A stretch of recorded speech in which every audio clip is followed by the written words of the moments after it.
All right, CNT125, we are working on our inter-VLAN routing lab. This lab we are going to do on Packet Tracer, so I've downloaded a copy of the lab already, and I've downloaded a copy of the Packet Tracer file, and I have them on my PC. I have them in a little folder here ready to go. I'm not going to open the Packet Tracer lab. We'll do that later when we get to the point of needing it, but I do have my lab open and ready to go.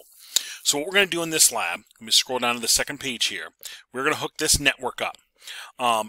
Beginning of Chapter 8, we spent some time on doing VLANs on switches. The second part of Chapter 8, we spent time on router networks and subnets, that sort of thing. This lab, we're going to combine the two. We're going to put some switches on the VLAN. VLANs on the switch, and then we are going to configure the router to understand those VLANs so that the router can actually route traffic between the VLANs. And this is setting up a scenario where in the future we can put rules on the router to say, no, you can't pass traffic between, yes, you can traffic, or we can put a quantifier in this as, yes, you can if it's this protocol, or no, you can if it's this protocol. So since we're adding the router in the middle, we now have the option to put those quantifiers in later. All right, so as I look at this, we have VLAN 1 there by default. We need a subnet for. We have VLAN 10, 20, and 30 that each need their own subnets. We need a bare minimum of 4 subnets. So we're going to use a 172.16 network. We need at least, let me put my little text box in here. Here we go. We need at least 4 subnets. To do that, we're going to borrow at least 2 bits. Well, our 172.16, our default is our /16. That's our default. So we're going to edit that. And again, our default would be our 255, 255.00 kind of thing. We're going to borrow at least 2 bits. So 2 bits borrowed means this becomes /18. And it means here, this octet, with 2 bits borrowed, we're going to get 192. Okay, 192.0. With 2 bits borrowed, we're going to get 2 to the 2 is going to give me 4 subnets. So we have no extra, but that at least accomplishes what we need. Okay. Excuse me. We had 16 bits left here for host, and we took 2 of them, so we now have 14 bits left. So 2 to the 14 is going to give me how many subnets? Well, if I do quick calculation here, we do 2x to the y. Let me go my scientific here. We need our scientific. 2x to the y, 14 is going to give me 16,384. 16,384. 16,384, of which, subtract 2, 16,382 per subnet would be usable. Excuse me. So we will have 16,382 addresses per subnet we can use. Plenty. All right. So with our 2 bits borrowed, we're going to focus on this 3rd octet. So here will be the 3rd octet and a 4th octet that we're going to focus on. Okay. The 3rd octet, let's start with this guy. With we start at 0. And then the next subnet, since we have borrowed to the, actually let's put it up here. We have borrowed to the, with 2 bits borrowed. Here's our 3rd octet. With 2 bits borrowed, we've borrowed to the 128.64. We borrowed to the 64 place. So our subnets are going to go up by a factor of 64. So first one's 0, next one's going to be 64, and then 128, and then 192. Okay. Over here, if this one starts at 64, this has to end at 63. This starts at 128. This over here has to end at 127. This over here starts at 192. So this has to be 191. And then over here, the last one would be 255. Okay, so there is the 3rd octet. Now we need to add the 4th octet. Remember, network numbers, all zeros in the host portion, so we can literally tag on the 4th octet .0. Over here, .0, and I can go right down the line. There's adding my 4th octet, the host portion. Network numbers are all zeros in the host portion. Over here, for my broadcast, it's all ones in the host portion. So to do that, I just do .255. The last octet being all ones for broadcast, I can just tag on 255 for the last octet. And these will be my broadcast.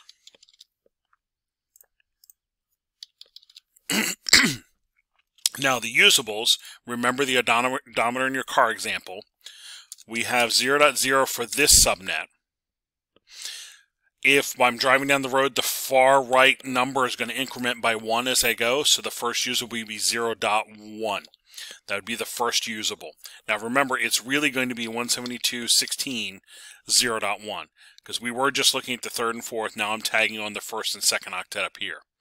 So 172.16 0.1 is the first usable, and then over here, the last usable, I'm going to subtract 1 from the far right. I'm going to drive backwards a mile. Don't do that for real, but, you know, just pretend if you were to drive backwards for a mile. 172.16, 63.254. Far right number decreases by 1. There's my usable host range for the first subnet. Next one, 172.16, 64 zeros the network. I'll increase by 1. There's the first usable. And over here, I'll decrease by 1. 172.16, 127.254. Far right number decreases. Over here, 172.16, 128.1, first usable. 172.16, 191.254. Last number goes down by 1. Right here, 172.16, 192.1 goes up by 1. 172.16, 255, 254. I'm decreasing the last one by 1. There is my table of numbers that I need. What I'm going to do is I'm going to save my file so I don't lose track. I'll go to my VLAN lab, and I'm going to save this as my markup, so I know that this is the one I'm doing all my markups on. I'm now going to take my subnetting and apply it to my map. So to do that, I want to keep this handy, but I need to scroll down to do it. I'm going to take my subnet numbers, and the first thing I'm going to do is I'm going to put them next to my VLANs. Remember, a subnet per VLAN. So right here, I'm just going to indicate, I think I'll do it right across the top here. This is going to be my 172.16.00 subnet. This right here is going to be my 172.16.64.0 subnet. And that way I know all my numbers for this subnet are coming from that subnet number. Okay? And I'm just getting them from here. 0.0.64.0. Next one is 128.0. 172.16, 128.0 subnet. And then 172.16, 192.0 subnet. And now the important information from here has been moved down here. And I know my subnet mask for all of these. Subnet mask is going to equal my 255, 255, 192.0 I'm going to be using for all of these. So I'll just put this here as a reminder that that's the subnet mask I'm going to use for all these. Okay. Now I'm going to start taking the first usables, and I will use them for my router interfaces, if you will. So my VLANs, okay, my VLANs down here will configure on the switch. When we configure the switch, we need a management IP, and we're going to get that from VLAN 1. So let's put the VLAN 1 stuff here, and then copy the switch IP over here. So VLAN 1, 16.0.0 is the subnet. So 16, this will be 0.1 for the first usable, and then up here is my subnet mask. Okay, so I'm going to just copy this here, and I'll paste that right here. That'll be the subnet mask we're going to use. And literally, the subnet mask for all these, I'm pasting it right there, right now. I don't have to look that up, and my subnet mask is going to be the same here as well. Okay? Now, I'm working on subnet 1, or VLAN 1, the first subnet. VLAN 1 over here is 0.1 for the router. The switch will get the next usable IP 0.2. The router is using 0.1. The switch can use 0.2, 0.3, 0.4 kind of thing. Okay, we want to make sure they don't conflict, but we want to make sure they both have an IP from that same subnet or that same VLAN. This next subnet would be 64.1 would be the address there on the router. the first usable from the 64 subnet. This will be 128.1, the first address from that subnet, first usable address from that subnet. And then down here, 192.1, the first usable address from that subnet. Okay, so there is all my router configuration I need for my interfaces here, my sub-interfaces. And I have my switch taken care of. So now down here, I'm going to have 3 PCs in this network. And we're going to put 1 PC in each VLAN. So, first one, VLAN 10. This is my VLAN 10. It's the 64.0 subnet. 64.1 is the router.